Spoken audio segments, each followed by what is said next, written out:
All right. Whenever you all are ready. Hello. Now bring a ton of energy into this today. You know, even if the voice isn't feeling great, just bring all the energy you can from the get-go. Then we only have to do it once. We can do it twice if you want. Okay.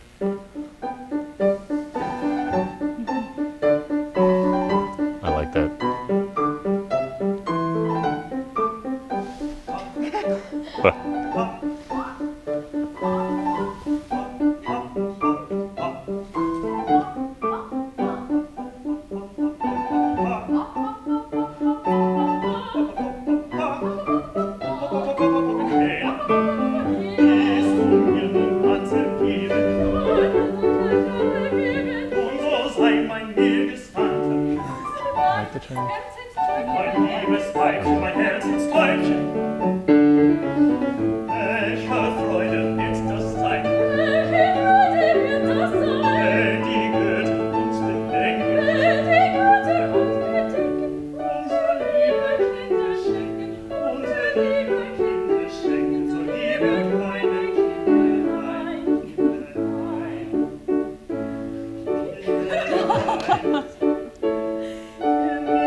Not bad, though, for just doing it one day. Not bad, not bad.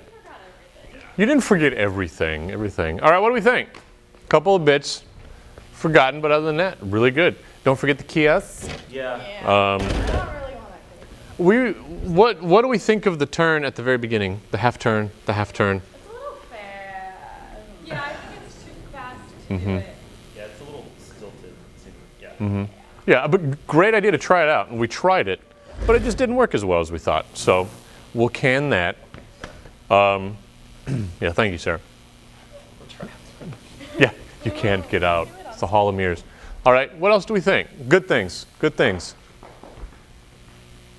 Emily. I thought it was cute. Like, I thought your energy was good. I like that you were smiling and like having a good time. I would just be careful, Simran. You sing a lot to Preston, and Preston's looking out to the audience, and it's like he's really excited, and he's thinking about everything, and you're kind of like singing to him, right? So I want to see you just being like, I found him. We're gonna have kids. You know what I mean? Like, just so excited, just more out. Like, this is like I want to see you fulfilling your dream of finding your Papagena. Not just like, just looking at him, I guess. Right. No, very good, very good. Yeah, I would agree. There's a lot of straight on or even straight on up. The hard thing about being real in opera, you know, with air quotes real, is that you can't be real in order to look real. Do you know what I mean? You have to act unnaturally to look natural. Because if you act naturally, then they're not going to get it. If this is on film and they had 8 camera angles, perfect. But we still need to make sure that it's like, when you say something, I find that you'll never fail if you look at someone and then you sing what you're going to sing out to them. Like, I'm just so excited for our future together, or something like that, or I can't stand you, you skunk. You know what I mean? Anything like that. Start it at the person and then take it away to the audience so that they can see what's going on in your face, what you're thinking. Did anyone notice a thing that Preston does that's a habitual thing? I see this movement a lot. There's that movement a lot, you know, which could be, but you know, it's, well, there's that. But it's another one with the hands. This one's even more. You do this a lot. It's like, hey, yeah, dude. Hang loose, brother. Yeah, bro. You know what I mean? So, you know, no aloha, but you do this a lot. Papagena-o, Papagena-o. You know what I mean? Geno. Yes, I mean, yeah. So it's, it's fabulous. But it's so, you know, it's one of those things we don't know. There's something I've had to overcome. It's doing this all the time. When I took this class the very first time, I remember the attitudes thing, and the one thing I kept doing, every time an attitude changed, I'd do that. Attitude change. And then I would just go for it. But it was a little bit, the comment I got was that I went into each attitude really well, and I was able to transition into them, but there was this little thinking moment. And it was like a 2 pull up with my pants. Every time I just hitch them up. My pants don't fall down. I don't have a butt, but other than that, my pants don't fall down. But I just would always hitch them up, you know what I mean? And so that was my thing. And I still, every once in a while, catch myself doing that. It's just a thing. And then I get a wedgie, and then, you know, not really. But, you know, so we all have these things. And this is why I say mirror work, camera work. With the things that we saw from the last couple days. Look back at them again in the future. You know, I'll keep them up. You know, I didn't tag anyone. If you want, you know what I mean? No, I didn't tag. It's a rehearsal, but it's for y'all to look at. You know what I mean? And so go back and look at them again and again and again, because it's for you. I'm sorry that the camera quality is not very good. We have a new one on the way, but it just, you know, it's an HD camera, but I just don't have it yet. So, but I may be here next week, and if that's the case, then I'll bring it in and I'll record it, and then I'll set a different mic on it so you don't have to listen to my face, you know. But watch for these habitual things. Your habitual thing is that. You know what I mean?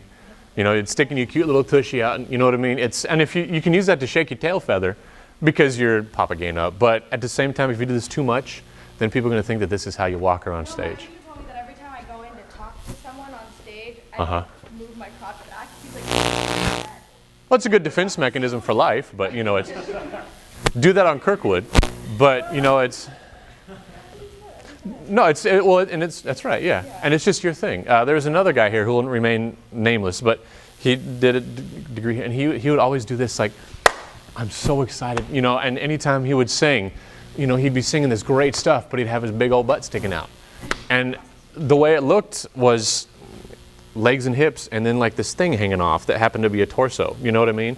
And it just looks like that, you know, and if you do this enough on stage, you don't realize you're doing it, but I mean, this is all you're going to see is this. And if you have a flattering one, it doesn't matter, because if it's sticking out all the time, people are just going to be staring at it, and they will find flaws. Do you know what I mean? Kind of like I was saying with really short shorts, they magnify flaws. When we do things like this with our bodies, it magnifies a flaw. So that's why you're in this class, to learn these things. You know, I still work on these things. No, y'all have appropriate length.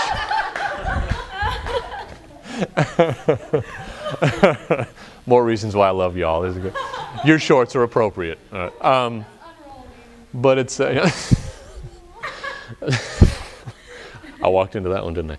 But anyway, I'm going to shut up. Anything else? Anything else? Yes, Amanda. well, first of all, I really like your hair like this for Papagena. It's adorable. Yeah, I think it's really cute. A little sorority girl. No. Okay. Yeah. Also, you guys say Kinderlein so many times. What if at the last one or at some point, Preston went behind Simran and put his hands on her? That would be Like, cute. Even if Simran does it, and then Preston goes behind and puts his arms over her hands. Are you comfortable with that? I think it'd be cute. Now be careful, Preston, when you do it, that you don't. Here, can you stand up? Be careful when you do it, Preston. It's not like this. Since she's about the same, well, she's not, you know, but it's not like, you know what I mean? Because then what happens to your shoulders? If you step away, you get that. And there's a lot of that. So yeah, bend at the legs and then come down like that, because then it's up. See? See, it makes a huge difference. Thanks, Amanda. See, it makes a humongous difference, doesn't it? Yeah. As opposed to that. And that'll give something else to do, because you say it so many times. Absolutely. Yeah. Now see, but you start doing that again. Yeah. This time with 2 hands. Did you notice that? Oh, where's wrong? See, there we go. Yeah. It's like, I love Detroit, Rock City. You know, but that's, you keep doing that. So guys, if this happens, and gals too, if you're taller than your counterpart, which happens to me every single show I've ever done except for one, make sure that you're not singing the whole thing. Stand down there and be me for a minute. You know, and the whole thing is, do you see what I mean? The whole thing. And then if you come in like this, your sound goes there, you're pulling your chin here, and just vocally it doesn't work. But if you're down here like this is great. It's a beautiful picture. Always keep this up. I heard there's a teacher at my undergrad who said, he was from Mobile, Alabama, and he just talked like this all the time. And he was a tenor. His name was Larry Glenn, and his wife, have any of you ever heard of Judy Kristen? Amazing character mezzo. This woman, she just sang her last performance in Boston. She, unbelievable. I've never seen anyone eat a Mrs. Sedley like this woman did. It was unbelievable. But nonetheless, he'd say, listen, what you got to do is what you got to pretend there's a shelf right here, a shelf. Shelf. Not a chef, but a shelf. But you got to pretend there's a shelf right here. And you've got like a vase on there with flour and full water, and you got to keep it up. So when you sing like this, keep your shelf up. But if you bring it down like that, then you get water all over the place. You have to wipe it up. But you got to keep your shelf up, okay? And this is his way of, I mean, this guy's great. He's about yay big, bald, got a little pooch. Great guy. We sat in a bar in Illinois watching Harry Potter one day. It was hilarious. Anyway, but great friend of mine. But it's this thing. It's great if you think of yourself being a shelf like this, and always keep your countenance. There's a buzzword. Countenance up. Okay, you especially, Preston, because it will elongate your torso. First of all, it just helps vocally. To keep yourself up, and then you don't have to worry about doing that. But if you just think of a good athletic, strong stance with your chest up, your bosom up, you can do nothing wrong. And then you can move everywhere else doing this. You can be doing something goofy. You can be powerful. You can bend down and pick up a letter and be singing out. Do you see what I mean? There are all kinds of things. All right, there's another professor that said, ladies, if you've got it, flaunt it. You know what I mean? And bring it up. Everything has to be up. Think upward. Have you heard this? Upward energy? Yeah. What does that mean? I don't know, ask Preston. What's that? Am I missing something? No, I'm just really self-conscious and I'm coping here. So. No, you're fine. You're doing fine. You're doing fine. You're in there with the champ. I'm the most self-conscious person. I just hide it well. I'm a really good actor. Seriously. Every time I walk into this class, I'm always straightening my shirt. I'm like, all right, is my fly down? Oh, it's okay. That's, guys, gals, by the way, that's one of the best skills you can ever learn is the fly check. It's so funny. No one knows you're checking your fly. Because all you have to do is touch the top, see if your zipper's there, and then if you're in a donor dinner or something, just by moving your hand across, you can check your fly, and no one knows. No one knows what's going on. Okay? I'm telling you. Listen, if you end up spending the whole night going, chatting it up, and your fly is wide open, it's not going to be attractive. So, which goes to my second point, always wear underwear. No, but so this is good, though, to get our self-conscious things out in this medium, in this place.